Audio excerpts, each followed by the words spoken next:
أعوذ بالله من الشيطان الرجيم. وإذا كنت فيهم فأقمت لهم الصلاة فلتقم طائفة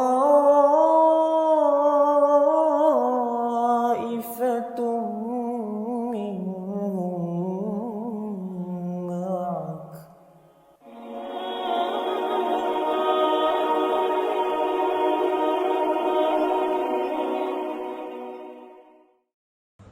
Pengenalan solat berjemaah. Solat berjemaah bermaksud dari segi bahasa bermaksud berhimpun atau berkumpul ramai-ramai. Dari segi istilah bermaksud solat yang dilakukan secara beramai-ramai atau berkumpulan yang terdiri daripada sekurang-kurangnya seorang imam, seorang makmum. Setiap sesuatu hukum yang dikeluarkan oleh para ulama itu pasti ada dalil atau bukti yang diambil melalui Al-Quran dan juga hadis. Begitu juga dengan pensyariatan solat secara berjemaah. Kita boleh lihat dalil yang diambil daripada surah An-Nisa ayat 102 yang dibacakan di awal video sebentar tadi, yang mafhumnya, dan apabila kamu berada di tengah-tengah mereka, yakni sahabatmu, lalu kamu hendak mendirikan solat bersama-sama mereka, maka hendaklah segolongan dari mereka berdiri, yakni solat bersertamu, dan menyandang senjata. Kemudian apabila mereka yang solat bersamamu sujud, yakni telah menyempurnakan satu rakaat, maka hendaklah mereka berpindah dari belakangmu untuk menghadapi musuh, dan hendaklah datang golongan yang kedua yang belum solat, lalu solatlah mereka denganmu. Berdasarkan dalil yang dibacakan sebentar tadi, kita dapat mengetahui bahawa Allah Subhanahu wa Ta'ala telah memerintahkan kepada hamba-hambanya supaya mengerjakan solat secara berjemaah walau apa juga keadaan yang berlaku, sama ada ketika perang, lebih-lebih lagi ketika dalam keadaan aman dan damai. Dalil daripada hadis tentang solat jemaah. Kita ambil satu contoh pada zaman Nabi Muhammad SAW. Seorang sahabat yang bernama Ibnu Ummi Maktum, yang beliau buta matanya, pergi berjumpa dengan Nabi Muhammad SAW dan berkata, "Ya Rasulullah, innal Madinah kathiratul hawam wa siba'." Wahai Rasulullah, sesungguhnya di Madinah ini terdapat tanaman dan binatang yang buas. Faqala Nabi, kemudian Nabi berkata apa? Atasma'u hayya 'ala salat wa hayya 'ala al-falah. Fahayya 'ala. Nabi Muhammad SAW pun berkata, kamu mendengar seruan azan hayya 'ala salat dan hayya 'ala al-falah. Jika kamu mendengar, kamu harus penuhi permintaan tersebut. Dalil hadis tersebut dapat saya simpulkan bahawa sesibuk mana pun kita, sesusah mana pun kita, jangan pernah tinggalkan solat. Pepatah Melayu ada menyebut, jika kita meminta gelas, kita akan dapat gelas. Jika kita meminta air, kita akan dapat gelas dan air. Begitu juga dengan dunia. Jika kita kejar dunia, kita akan dapat dunia saja. Jika kita mengejar akhirat, maka dunia mengikuti kita. InsyaAllah kita akan melihat hukum asal solat berjemaah. Sahabat-sahabat sekalian, kita semua sedia maklum bahawa solat jemaah ini merupakan perkara yang fardu kifayah bagi kita. Apa maksud fardu kifayah?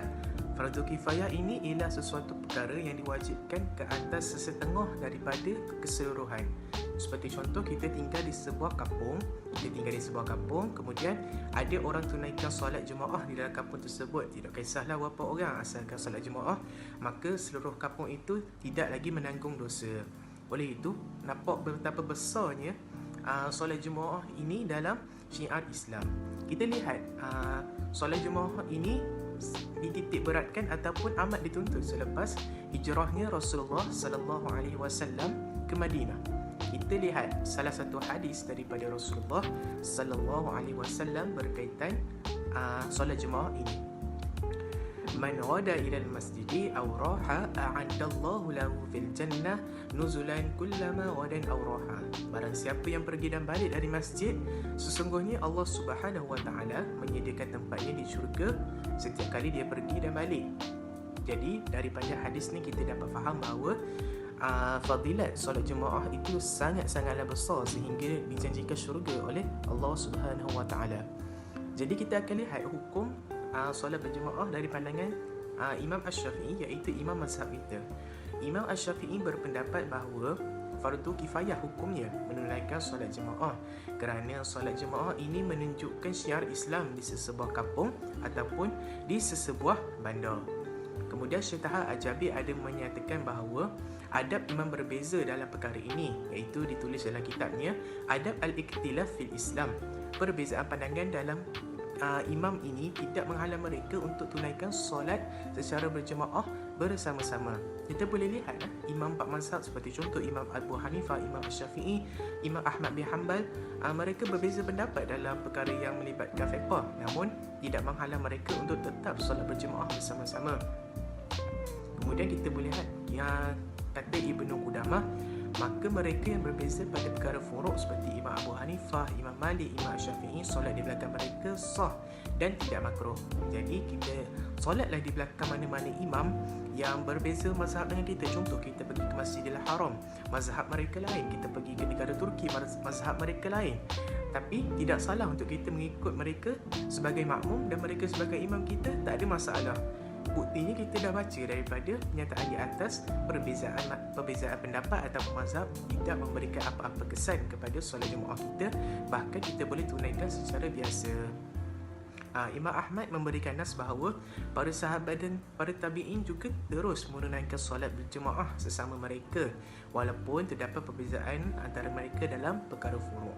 Jadi ini bukti mereka ijma' dalam perbezaan pandangan dalam perkara furuk. Oleh hal yang demikian, seorang makmum boleh menunaikan solat di belakang imam yang berlainan mazhab. Jadi kita tengok dulu salah satu hadis daripada Rasulullah sallallahu alaihi wasallam yang diriwayatkan oleh Abu Hurairah radhiyallahu anhu. Innama ju'ila al-imamu yuwadduhum bihi fa idza kabbara fakabbiru wa idza raka'a farki'u wa idza qala sami'allahu liman hamidah faqulu rabbana wa lakal hamd wa idza sajada fasjudu wa idza shalla jalisan wasallu julusan ajma'un. Sesungguhnya seseorang imam itu dijadikan untuk diikuti, oleh itu janganlah kamu lakukan sesuatu yang berbeza dengan dia. Apabila dia rukuk, maka rukuklah. Apabila dia sebut sami'allahu liman hamidah, katakanlah rabbana lakal hamd. Apabila dia sujud, maka sujudlah. Dan apabila dia bersolat duduk, maka bersolat duduklah kamu semua dalam jemaah.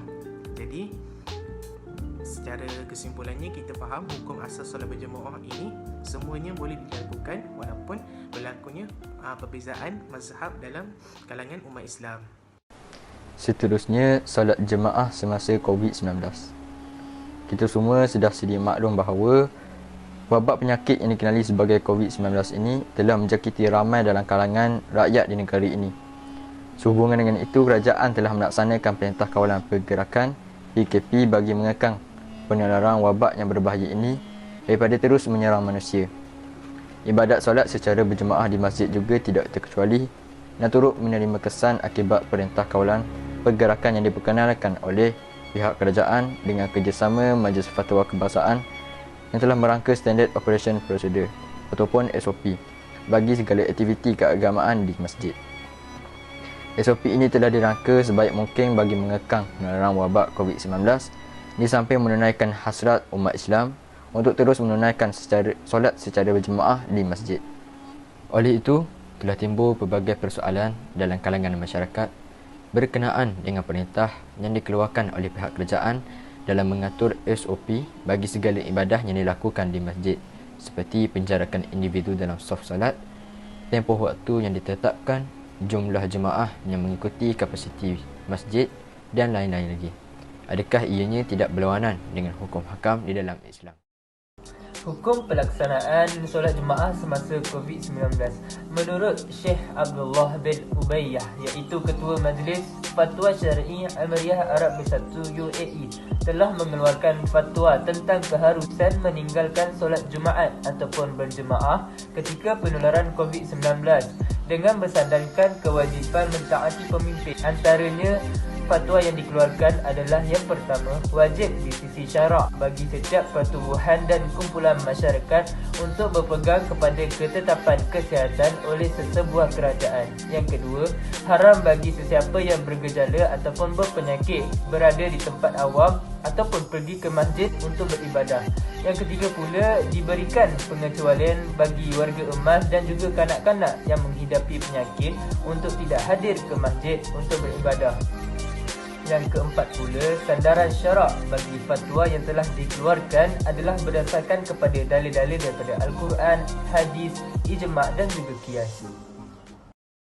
Apabila fatwa telah dikeluarkan bahawa kita dibenarkan untuk solat berjemaah secara berjarak, yakni berjarak 1 meter, ramai orang awam sibuk bertanya, mana dalil? Dan ada juga yang mengatakan bahawa mengapa kita perlu mengikut WHO sedangkan kita ada Al-Quran dan As-Sunnah untuk kita rujuk dan juga untuk kita ikuti. Tayyib. Dalil itu ada, akan tetapi dalil-dalil yang kita ada bukanlah secara khusus, contohnya Al-Quran. Allah Subhanahu Wa Taala tak menyatakan secara khusus bahawa apabila ada wabak maka solatlah secara jarak. Akan tetapi Allah Subhanahu Wa Taala berkata bahawa wala tulqu biaidikum ila tahlukah. Janganlah kamu sengaja mencampakkan diri kamu ke lembah kebinasaan. Rasulullah sallallahu alaihi wasallam pernah bersabda, la darara wala dirar. Janganlah kamu memudaratkan diri orang lain dan janganlah kamu memudaratkan diri kamu sendiri. Adalah tujuan kita solat jarak itu adalah untuk kita elak diri kita daripada memudaratkan orang lain. Kerana seperti mana yang kita tahu bahawa COVID ni ataupun wabak ni kita tak nampak. Jadi jikalau kita ada, kita tak tahu kita ada. Sekurang-kurangnya dengan langkah berjaga-jaga, iaitu kita solat secara berjarak, sekurang-kurangnya kita tidak memudaratkan orang lain. Dan juga jikalau orang-orang lain, jemaah-jemaah lain yang solat sebelah kita itu ada wabak, positif COVID contohnya, sekurang-kurangnya ia tidak memudaratkan ke atas diri kita. Seterusnya, dalil daripada kaedah fiqh juga telah mengatakan bahawa ad-darurat tubihu mahdzurat. Bahawa setiap perkara yang mudarat, setiap perkara yang darurat mengharuskan perkara-perkara yang dilarang. Seperti mana yang kita tahu bahawa solat secara rapatkan saf hukumnya adalah sunat. Malahan hukum untuk kita menjaga nyawa itu adalah wajib. Kaedah fiqh mengatakan apabila sunat bertemu dengan yang wajib, maka perlulah kita mendahulukan yang wajib. Tayyib. Menurut garis panduan SOP yang telah ditetapkan oleh Majlis Keselamatan Negara dan Kementerian Kesihatan Malaysia, solat jemaah di masjid dan di surau hendaklah dilakukan secara berjarak sekurang-kurangnya 1 meter antara satu jemaahnya lain. Dan para jemaah diwajibkan menggunakan penutup separuh muka sepenuh masa ketika berada di masjid dan di surau, dan digalakkan membawa sejarah sendiri dan mengambil wuduk di rumah masing-masing. Bismillahirrahmanirrahim. Kesimpulan yang saya boleh buat daripada tugasan fiqh ibadah ini ialah solat pada masa kini tidak sama dengan solat pada masa lalu. Contohnya, solat pada masa kini yang difatwakan oleh mufti di seluruh dunia ialah solat dalam keadaan jarak 1 meter, dan SOP-SOP yang lain contohnya seperti memakai pelitup muka jarak 1 meter dan juga perlulah membawa sejadah sendiri. Kehadiran wabak COVID-19 ini telah mengubah kehidupan kita kepada norma baharu, iaitu perlu memakai pelitup muka dan juga perlu dalam keadaan jarak 1 meter. Rasulullah SAW pernah bersabda, mafhumnya ialah apabila kamu mendengar adanya wabak di sesuatu tempat, maka janganlah kamu pergi ke situ. Dan apabila ia berlaku di tempat kamu, maka janganlah kamu lari daripadanya. Hadis riwayat Imam Muslim. Hadis ini menunjukkan bahawa betapa pentingnya kesihatan kepada umat manusia untuk menjaga maslahat umat, iaitu perlu melindungi daripada wabak ini tersebar dari sebuah negara ke sebuah negara yang lain.